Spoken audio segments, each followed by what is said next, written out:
Let's recap the previous video. There are 4 points. The voltage pushes the current around the circuit. Current is a flow of charge, and the current is the same at all points in the circuit. The current carries energy as it flows, and resistance is there to oppose the current flowing in a circuit. What this means then is if voltage pushes current and resistance opposes current, there must be a relationship between voltage, current, and resistance, often referred to as Ohm's law. If you look at the triangle on the left, you have V is equal to IR. V is voltage, I is current, and R is resistance. Now each of those triangles is identical. The formula underneath them is the rearranged version of the first formula. And the triangles are there to help you know what the rearranged versions are without you having to rearrange them yourselves.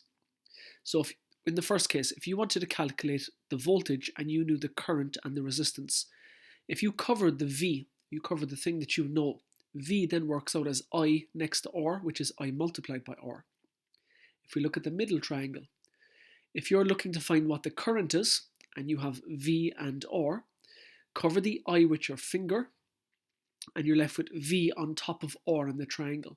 So the current equals V divided by R. And in the last case, if you're looking for the resistance, cover the R with your finger, and you're left with a V on top of I, which means that to find the resistance, you divide the voltage by the current. So we can see that Ohm's law gives us a mathematical formula that relates the relationship between V, I, and R. So let's use it.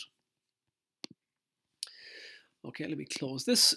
We know now that there's a voltage there. The voltage is pushing the current. We can see that.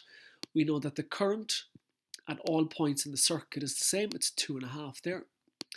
And what we're going to do is measure the voltage, measure the current, and from voltage divided by current, we're going to determine the resistance. And that resistance will be the resistance of the metal there, or the metal in the bulb. So the voltage is connected like so. It's connected across the bulb.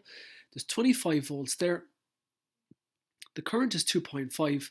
So the voltage divided by the current, 22 over 2.5 gives me 10. So the resistance is 10. Now the unit is ohms, which isn't so important right now, but I can verify that as 10 by clicking on the light bulb. And we can see that it is indeed 10 ohms. Now let me change that up to 20 and we'll see what happens. So I've changed it to 20. We saw the current slow down. The voltage has remained the same, however. All right, let's work out the resistance again. We already know it's 20. So the resistance is the voltage value on this thing called a voltmeter, the spelling is there, divided by the current on this thing, which is called an ammeter, the spelling is there. So 25 divided by 1.25, if you put that into the calculator, you will get a resistance of 20 ohms.